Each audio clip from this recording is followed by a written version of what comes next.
Halo semuanya, selamat datang di channel Mimin. Part 23 kemarin adalah penutup dari season kedua. Sekarang Kill the Hero sudah memasuki season ketiganya. Berhubung dikarenakan chapternya baru sedikit, kemungkinan butuh waktu yang lama untuk menunggu episode berikutnya. Jadi mohon bersabar ya. Buat kalian yang belum subscribe, tolong subscribe ya, agar channel ini bisa berkembang. Buat kalian yang udah bergabung, mudah-mudahan betah ya dengan cerita yang Mimin sajikan. Tanpa basa-basi lagi, kita lanjut ke alur ceritanya.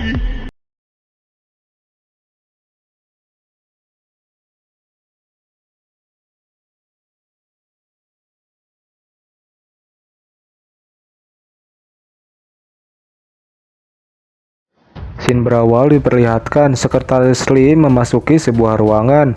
Setelah memasuki ruangan itu, ia teringat saat masa-masa dengan ayahnya dulu masih hidup. Dia yang selalu memasak dan bersih-bersih saat sebelum berangkat ke sekolah.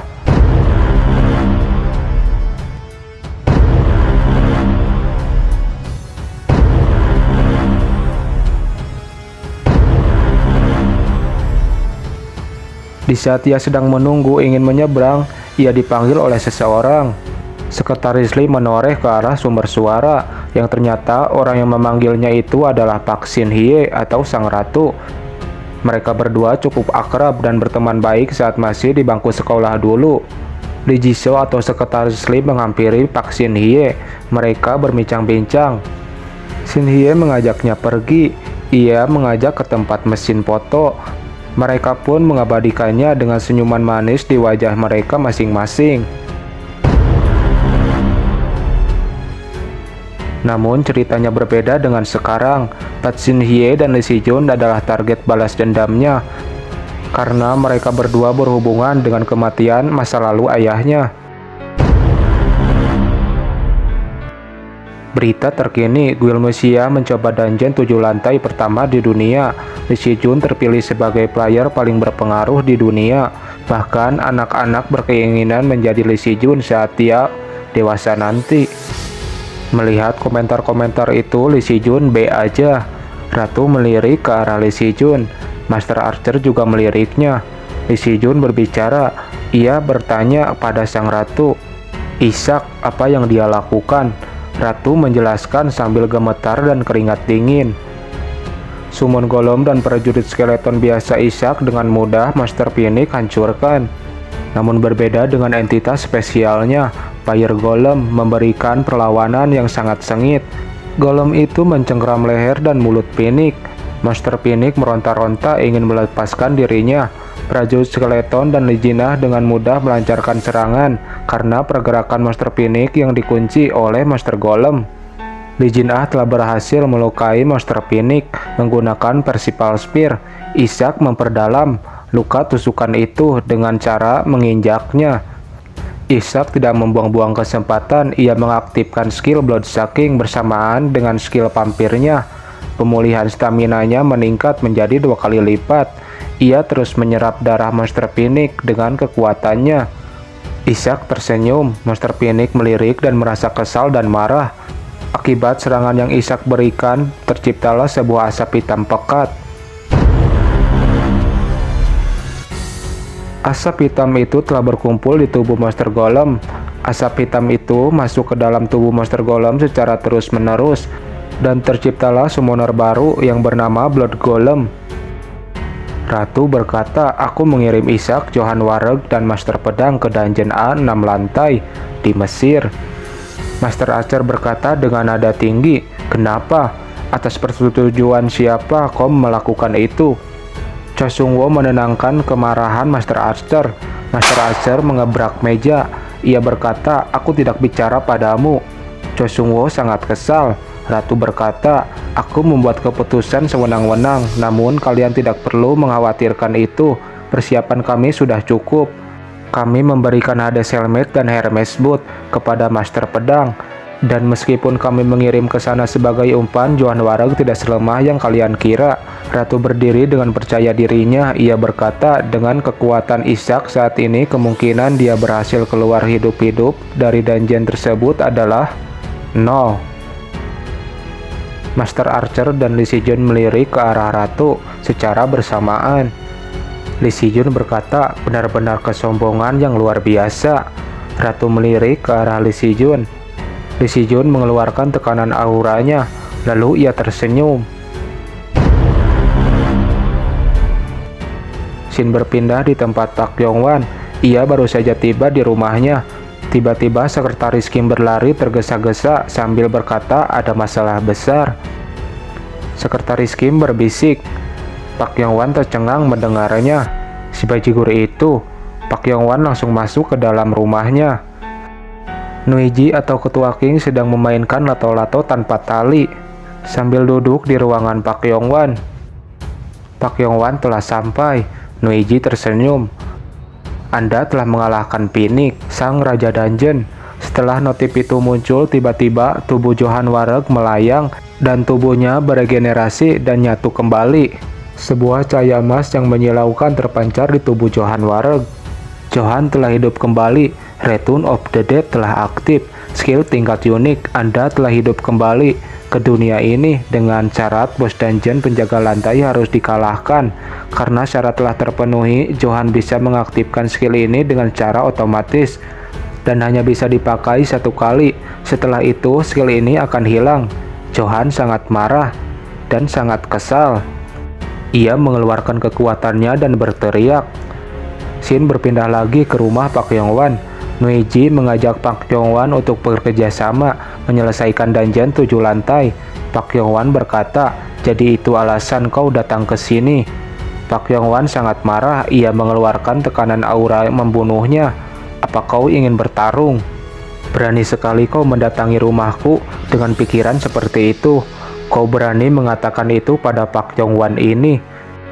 Pak Yong-wan semakin menggila. Ia mengeluarkan seluruh kekuatannya.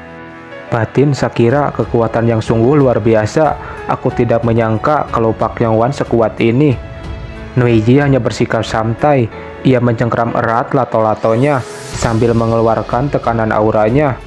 Ia menghancurkan lato-lato itu. Bukankah kau selalu bertaruh dengan orang-orang yang kau anggap tepat? Nuiji juga tidak mau kalah. Ia mengeluarkan tekanan auranya. Bentrokan antara kekuatan maha dahsyat telah terjadi. Sekretaris Kim dan Shakira tidak bisa menahan tekanan aura yang mereka keluarkan. Nuiji dan Pak Yong-wan tidak mau kalah. Lalu Shin berpindah.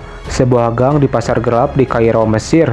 Ishak dan Lee Jin-ah sedang menemui seseorang. Orang itu menyerahkan sesuatu yang ditutupi sebuah kain. Orang itu berkata, aku merawatnya dengan baik. Sebenarnya aku tidak menduga hal ini. Kau menepati janjimu, terima kasih. Yang ternyata orang yang berbicara dengan Ishak adalah Johan Wareg. Aku kira kau telah mengkhianatiku, Abang Ishak. Johan tersenyum. Ishak berkata, janji adalah janji.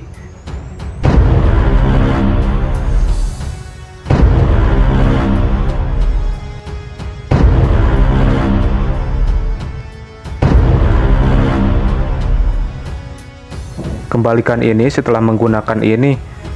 Dia sengaja meninggalkan ini. Aku yakin kau sudah tahu kalau aku memiliki Return of the Dead. Aku tidak bisa mengalahkanmu dari sisi manapun. Tapi dari mana kau mengetahui hal itu? Tanya Johan Wareg. Ishak tersenyum. Karena skill tersebut aku harus membunuh Johan 2 kali dulu sebelum aku kembali. Batin Lee Jin-ah. Ia masih kesal pada Johan Wareg. Seharusnya biarkan dia mati di dalam sana. Ishak berkata, sudahlah, kau tidak akan peduli dari mana aku mendapatkan informasi tersebut. Johan melongok dan berkata, keren.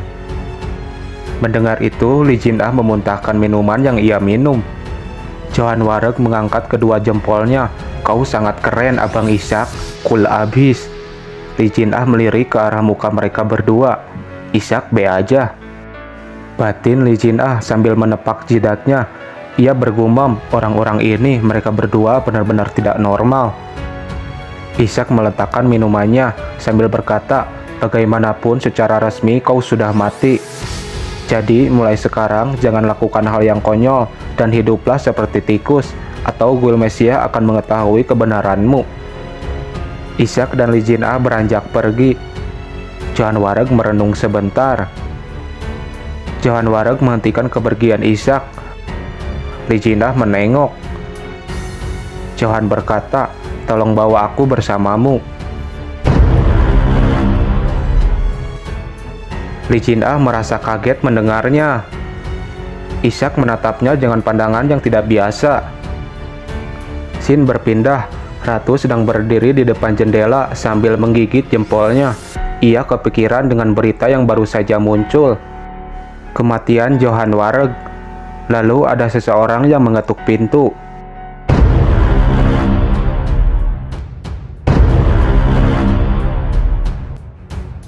Orang itu adalah sekretaris Li. Ratu menyapanya. "Lama tak bertemu, Jisoo."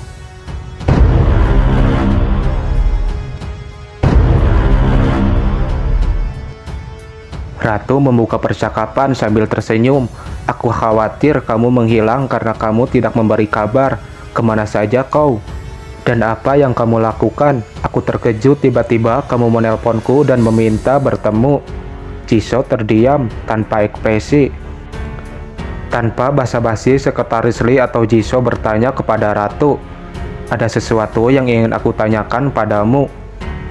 Apakah kamu yang membunuh ayahku?"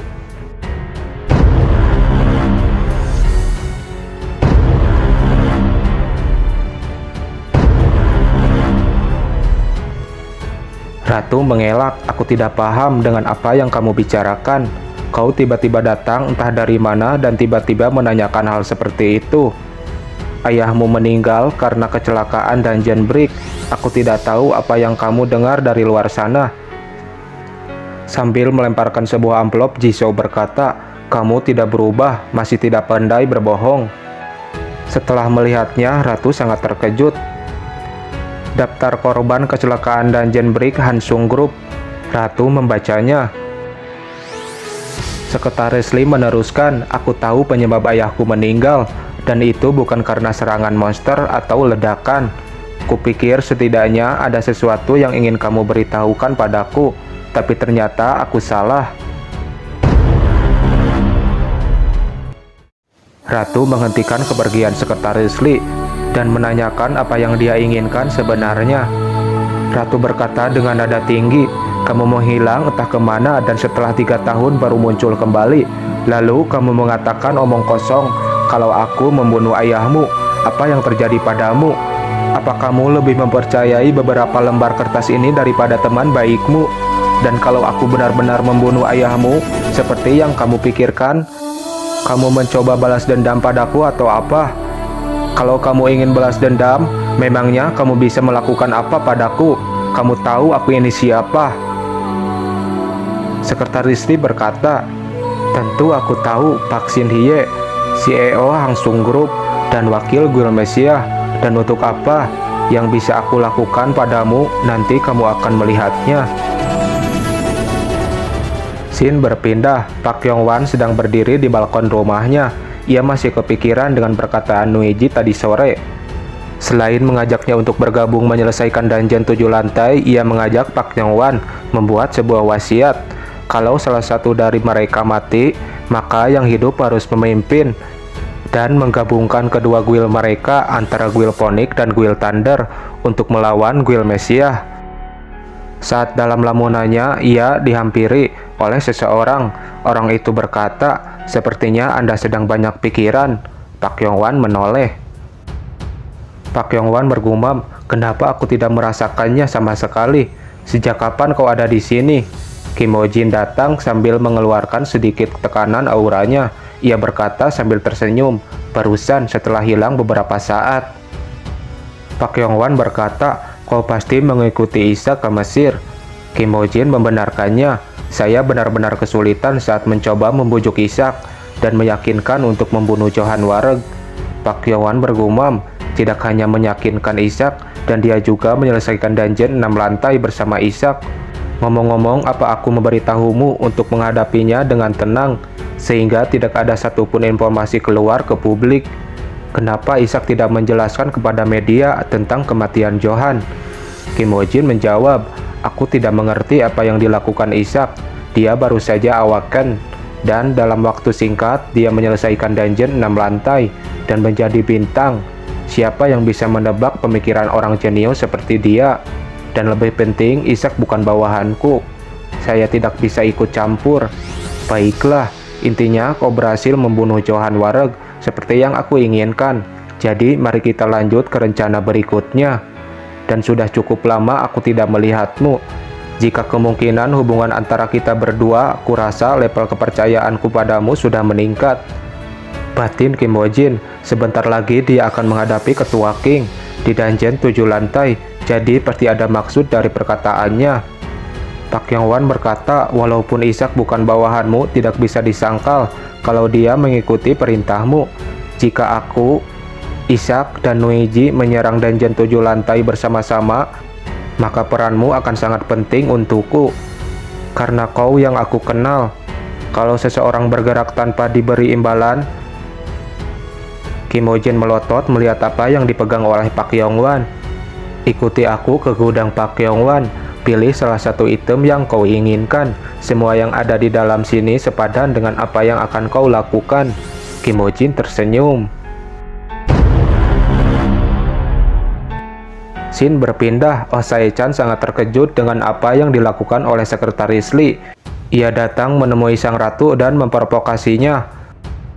Ratu terkena sebuah serangan, namun serangan itu sengaja tidak mengenainya, hanya melintas di samping kepalanya. Orang yang melakukannya adalah Master Archer. Niat Ratu datang ke sana adalah untuk menghadiri pemakaman Master Pedang. Master Archer sangat marah kepadanya. Ia mengeluarkan tekanan aura membunuhnya karena perbuatan sang ratu sahabatnya mati terbunuh. Ratu hanya terdiam dan tidak bisa berkata apa-apa dan hanya bisa meminta maaf. Scene berpindah di tempat Ketua King. Mereka baru saja menyelesaikan sebuah dungeon dan bertujuan untuk pulang. Shakira menyambutnya dan membukakan pintu mobil. Ketua King bertanya tentang persiapan dungeon 7 lantai. Shakira menjawab, kami sudah menemukan dungeon yang cocok untuk debut dengan kesulitan C+. Ketua King berkata, C+, di mana dan apa yang spesial? Shakira menjelaskan, dungeon itu berada di Pakistan. Dan yang spesial, sekelompok teroris bersenjata menduduki sekitar gate dungeon. Menurut laporan, beberapa dari mereka merupakan para player dungeon level cukup tinggi. Karena hal tersebut, pemerintah Pakistan tidak bisa mendekati tempat itu secara sembarangan. Ketua King tersenyum. Ia berkata, walaupun kita sama-sama player, tapi kita tidak memiliki kewajiban melawan teroris. Ada satu hal lagi, Kim Ho Jin ada di markas. Ketua King tersenyum. Hei, sudah lama kau menungguku. Kim Ho Jin berdiri dan langsung menghampiri sambil menyodorkan tangannya. Sudah lama tidak bertemu. Ketua King menerima jabat tangan itu sambil mengeluarkan kekuatannya sedikit dan berkata, sudah cukup lama, guguk Pak Yong-wan. Kim Ho Jin keringat dingin sambil berkata, apa maksudmu? Kalau itu memang benar, kenapa aku mendatangimu dengan kakiku sendiri? Ketua King tersenyum dan melepas genggaman tangannya. Kim Ho Jin berkata sambil memegang pergelangan tangannya, aku disambut dengan sangat hangat. Aku jadi tidak tahu harus bereaksi bagaimana. Shakira merasa kesal. Ketua King bertanya, jadi, apa kau melakukan apa yang aku katakan? Batin Kim Ho Jin, jabatan tangan tadi benar-benar bukan sebuah gertakan. Sama seperti Pak Yong-wan, Ketua King juga dikenal sebagai penakluk 6 lantai. Tapi dalam hal sekekuatan individu, Pak Yong-wan tidak bisa dibandingkan dengan Ketua King. Kim Ho Jin berkata, tentu, di lantai terakhir dungeon, Ishak akan membunuh Pak Yong-wan. Ketua King tersenyum. Ada seorang teroris yang sedang memantau. Ia melihat sebuah tank yang bergerak menuju ke arahnya. Lelaki itu berlari memberitahu bosnya.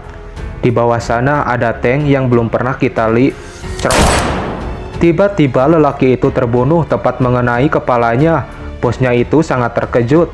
Ia langsung melompat bersembunyi di balik sebuah batu. Bosnya itu mengeluarkan perisai di inventorinya. Ia memeriksa keberadaan musuhnya, namun cerot. Kepalanya juga tertembak. Second Sight telah aktif, jarak sasaran 17.065 meter.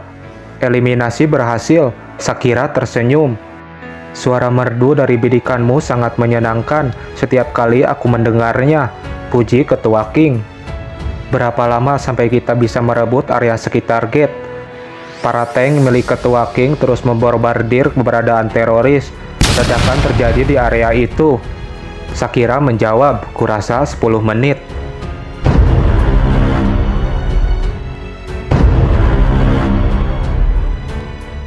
Berita terkini, Guild Thunder, Phoenix, dan Mokos bekerja sama untuk menyerang dungeon 7 lantai.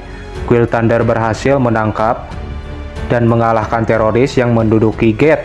Aliansi Guild Nasional pertama setelah Guild Messiah menyelesaikan dungeon 7 lantai. Bagaimana pendapat Messiah? Lee Si-jun tersenyum mendengar komentar-komentar publik. Lee Si-jun berkata, kira-kira apa yang dipikirkan wakil Guild Master? Ekspresi yang familiar, di mana aku pernah melihat ekspresi seperti itu. Oh benar, saat pertama aku bertemu denganmu. Saat itu aku berpikir kalau kau dan aku ini sama. Tapi sepertinya aku salah. Sudah cukup membicarakan masa lalu yang membosankan, karena membahas masa depan lebih penting. Cocok sekali buat kata-kata ngajakin nikah sama cewek tuh. Kau pasti sudah tahu ini. Pasti situasi ini bukan aku yang melakukannya. Gedung Hansun Group telah terbakar. Ini adalah tindakan teroris yang membenci player. Benar kan? Lee Si-jun telah pergi meninggalkan Ratu. Ratu gemetar sambil menggigit bibirnya. Oh Sae-chan sangat kesal. Sepertinya bajigur Guild Messiah akhirnya memamerkan taring mereka. Guild Messiah dan 5 guild besar dunia meliris pernyataan bersama. Tindakan kekerasan terhadap player tidak boleh ditoleransi. Yang akan membasmi teroris, pemerintah Korea mengizinkan pengincaran player jahat kepada Guild Messiah. Membaca berita-berita itu, Oh Sae-chan sangat kesal. Pemerintah memberikan otoritas pada Guild Messiah. Itu berarti jika mereka mau, mereka bahkan bisa menggunakan kekuatan militer untuk melawan warga sipil. Jika ini terus berlanjut, bajigur itu akan terus merebut kekuasaan lain. Kemudian, Tuan Lee Si-jun tolong selamatkan dunia ini. Ekspresi Sekretaris Lee sangat kocak. Lalu Oh Sae-chan ditelepon oleh Pranchoi Zero. Ia memberitahu Oh Sae-chan tentang pesanannya. Cairan lambung dragon telah sampai di Pakistan. Setelah mau menanyakan untuk apa cairan lambung dragon itu, Oh Sae-chan langsung menutupnya. Pranchoi Zero sangat kesal. Kim Ho-jin, Ishak, dan Lee Jin-ah bersiap memasuki dungeon. Mereka melihat berdirinya Park Yong-wan dan Ketua King yang sedang berhadapan di depan gate. Park Yong-wan cemberut. Ketua King tersenyum. Mimin minta maaf kepada kalian.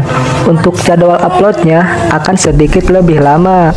Dikarenakan Mimin ngegarapnya secara manual, pakai tulisan tangan. Mohon kalian semua mengerti ya. Sampai jumpa.